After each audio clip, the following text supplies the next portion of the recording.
The weather pattern across the United States is about to shift in a major way, and what we're looking at over the next week to 10 days is going to feel dramatically different from what we've been experiencing recently. Up until now, the pattern has been relatively quiet for much of the country, with systems moving through but not really organizing into anything particularly noteworthy. That's about to change. The jet stream, which has been in a fairly stable configuration, is beginning to reorganize, and when that happens, everything downstream starts to respond. What we're seeing is the early stages of a much more active weather cycle, one that's going to bring severe thunderstorms to some areas, record-breaking warmth to others, and significant winter weather to yet another part of the country. It is the kind of setup where nearly everyone is going to be talking about the weather for one reason or another. The driving force behind all of this is what's happening in the upper levels of the atmosphere. Right now, a deep dip in the jet stream is setting up over the desert southwest. This isn't just a minor wave. It's a pronounced trough that's digging south, and as it does, it's creating a strong area of low pressure at the surface. Behind that trough, a powerful ridge is building, and that ridge is going to play a critical role in what happens over the next several days. This combination of a deep trough followed by a strong ridge is a classic setup for active weather, and it's going to manifest in different ways depending on where you are. For the southern and central parts of the country, the focus is going to be on severe weather. For areas further north and west, it's going to be about heat that feels completely out of place for this time of year. And then, as we move into the following week, the western states are going to see a significant influx of moisture that will bring heavy snow to the mountains and concerns about flooding at lower elevations. Let's start with what's unfolding over the next few days, because this is the most immediate concern for a large number of people. As that trough moves through, it's going to help trigger a significant severe weather outbreak across parts of the south and central states. The areas most at risk include Texas, Oklahoma, Arkansas, Louisiana, Mississippi, and Alabama. This isn't a marginal setup. The ingredients are coming together for what could be a particularly dangerous situation, especially given the timing. The severe weather threat is going to ramp up as we move through the end of the week and into the weekend, and one of the challenges with this particular event is that some of the most intense activity is expected to occur during the overnight hours. That's always a concern because people are less likely to be aware of what's happening, and the ability to take action quickly becomes more limited. The main threats with this system are going to be damaging winds, large hail, and the potential for tornadoes. When we talk about damaging winds, we're referring to gusts that could reach into the range where trees come down, power lines are damaged, and structures can be impacted. Hail is also a significant concern, with the possibility of stones large enough to cause serious damage to vehicles and property. And then there's the tornado threat. The setup is favorable for rotating storms, particularly within lines of thunderstorms that can produce embedded tornadoes. These are often the most dangerous because they can develop quickly and are sometimes difficult to detect until they're already causing damage. The timeline for this severe weather threat begins in earnest as we move toward the latter part of the week, with the most concentrated risk occurring during the afternoon and overnight hours as we head into the weekend. By the time we get to early in the following week, the severe weather threat should be shifting eastward toward the Gulf Coast. Alongside the severe weather, there's also going to be a significant amount of rainfall. We're looking at widespread totals in the range of several inches, with some areas potentially seeing even higher amounts where storms train over the same locations repeatedly.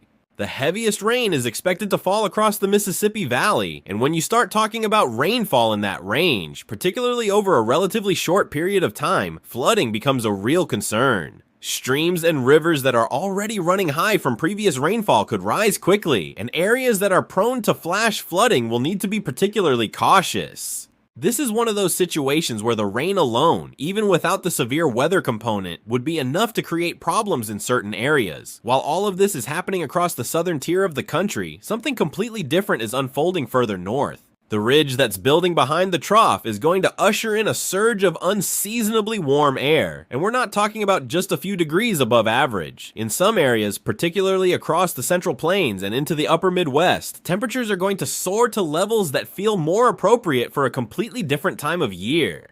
We're talking about readings that could climb well above what's typical, with some locations potentially approaching or even exceeding values that would challenge daily records. Areas like Minnesota and South Dakota, which would normally be dealing with cold and snow at this point, are instead going to see temperatures that make it feel almost spring-like. This kind of warmth in the middle of winter isn't just unusual, it has real impacts. Any snow cover that's currently on the ground is going to start melting rapidly. The snowpack, which is an important component of water supply for many areas later in the year, is going to take a hit. The ground is going to warm up and the overall moisture balance is going to shift. But perhaps most importantly from a meteorological standpoint, this warm air is going to serve as fuel for the weather systems that come after it. Warm air provides instability, and when you have that much heat building up and then you introduce a weather system that can tap into it, you create the potential for very energetic storms. So while the heat itself might seem like a pleasant break from winter, it's actually setting the stage for what comes next. And what comes next is significant. As we move into the following week, the focus is going to shift to the western part of the country. A large-scale atmospheric river event is expected to develop, bringing a tremendous amount of moisture from the Pacific Ocean inland. Atmospheric rivers are these long, narrow corridors of concentrated moisture in the atmosphere, and when they make landfall, they can produce extremely heavy precipitation in a relatively short amount of time. For the western states, particularly areas like California, Oregon, and the higher elevations of the Sierra Nevada and the Cascades, this is going to be a major event. At the higher elevations, we're talking about the potential for snowfall measured in feet, not inches. Some of the mountain ranges could see accumulations that are significant even by the standards of a typical winter season. This is the kind of snow that ski resorts dream about, but it also comes with serious avalanche concerns in the backcountry. At lower elevations, the story is going to be more about heavy rain and the potential for flooding. Rivers that drain the western mountain ranges are going to start running high as rain falls and snow begins to melt at lower elevations. Areas that are prone to flooding are going to need to be on alert, and travel through the mountains could become hazardous, not just because of the snow, but also because of the potential for mudslides and debris flows in areas that have been impacted by wildfires in recent years. The atmospheric river setup is expected to be fairly persistent, meaning it's not just going to be a quick shot of moisture. It could linger for a period of time, which only adds to the precipitation totals and increases the likelihood of significant impacts. Once that moisture makes its way across the western mountains and into the interior of the country, it's going to interact with the pattern that's already in place, and that's where things get interesting for the central and northern states. The first in what's likely to be a series of winter storms is expected to develop around the middle of the following week. This system is going to target areas like the northern plains, including the Dakotas, Minnesota, and Wisconsin. The setup for this storm has been showing up in the modeling for several days now, which gives us a bit more confidence that it's going to materialize. The main threats with this system are going to be heavy snow, the potential for some freezing rain in areas where temperatures are marginal, and strong winds. The wind component is particularly noteworthy because we're expecting a fairly tight pressure gradient, which means the difference in pressure over a relatively short distance is going to be large. When that happens, winds pick up, and when you combine strong winds with falling or freshly fallen snow, you get blowing and drifting, which can make travel extremely difficult even in areas that don't see a tremendous amount of accumulation. But that's not the only system we're watching. Later in the week, another storm is expected to develop, and this one could potentially be even more impactful.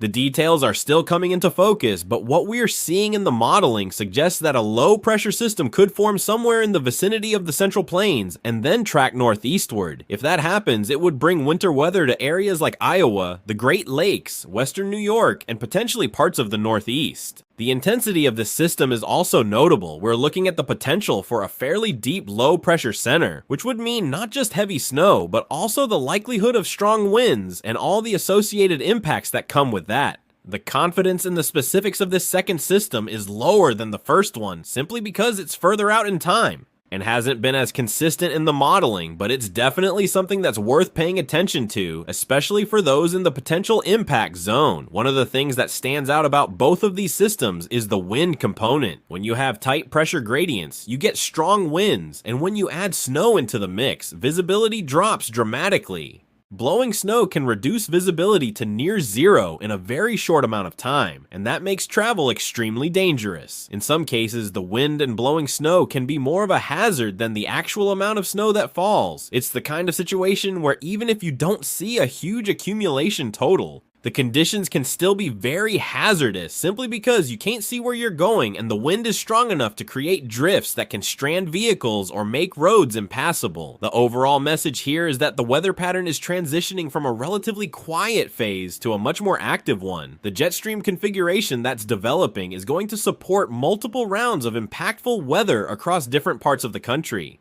For the south and central states, the immediate concern is severe weather and heavy rainfall. For the central plains and upper Midwest, it's about a dramatic warm-up followed by a return to winter conditions with potentially significant snow. For the west, it's about an atmospheric river that's going to bring heavy mountain snow and flooding concerns at lower elevations. And for areas like the Great Lakes and Northeast, it's about the potential for winter storms that could bring heavy snow and strong winds later in the period. What's particularly notable about this pattern is that it's not just a one and done situation. The modeling suggests that the active weather is going to persist well into the latter part of the month. After these initial systems move through, the pattern is expected to remain favorable for additional storm development. The jet stream is going to stay in a configuration that supports moisture transport from the Pacific energy moving across the Rockies and the development of low pressure systems that can tap into the contrast between warm and cold air. It's the kind of setup that meteorologists refer to as a train of systems, where one storm follows another in relatively quick succession. For those who have been enjoying the quieter weather of recent weeks, this is going to feel like a significant change. But for those who have been waiting for a more active pattern, particularly in areas that rely on winter precipitation for water supply, this could be a welcome shift. The key is going to be staying informed as these systems develop and being prepared for whatever type of weather is heading your way. The severe weather threat in the south is the most immediate concern, but the winter weather potential in the north and the heavy precipitation in the west are all significant in their own right. Over the next week to 10 days, nearly every region of the country is going to be dealing with some form of impactful weather, and the forecast is going to continue to evolve as we get closer to each individual event. This is the kind of pattern that keeps forecasters busy and requires everyone to stay alert and ready to adjust plans as needed.